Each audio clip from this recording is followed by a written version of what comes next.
వరకు రాళ్ల వర్షానికి కొరుట్ల కాన్స్టిట్యున్సీలో దగ్గర 80% పంట, వరి పంట కానివ్వండి, సజ్జలు కానివ్వండి, దువ్వులు కానివ్వండి, తోటలు అనేటువంటి మామిడి తోటలు అన్నీ కూడా నేలపాలైనాయి.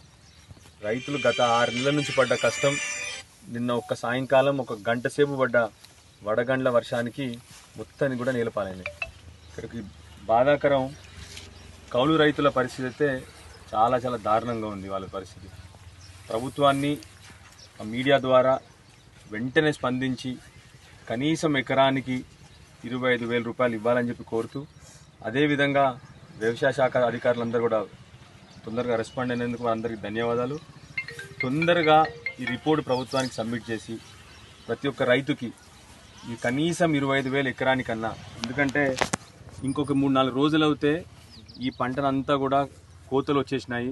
4 రోజులైతే ఈ పంటలన్నీ కూడా కోసి వాళ్ళు మార్కెట్ తీసుకుపోవాల్సిన పరిస్థితిలో మొత్తం పెట్టుబడి పెట్టి నీళ్లు బారిచ్చి కష్టపడి రైతు అన్నీ చేసిన తర్వాత చేతికొచ్చే టైంకి నేలపాలైనది. దయచేసి ప్రభుత్వం పెద్ద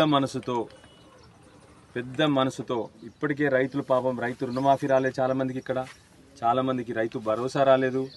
వాళ్ళందరినీ మీరు పెద్ద మనసుతో రైతుల్ని, స్పెషల్లీ మా వ్యవసాయ శాఖ మంత్రి తుమ్మల నాగేశ్వరరావు గారికి నా విన్నపం, మీరు పెద్ద మనసుతో రైతులందరూ కూడా చాలా కష్టంలో ఉన్నారు, వాళ్ళకి మీరు కనీసం ఎకరానికి 25,000 రూపాయలన్నా మీరు ఇవ్వాలని చెప్పి మిమ్మల్ని కోరుతూ వెంటనే స్పందించాలని చెప్పి మిమ్మల్ని కోరుతా ఉన్నాను నేను.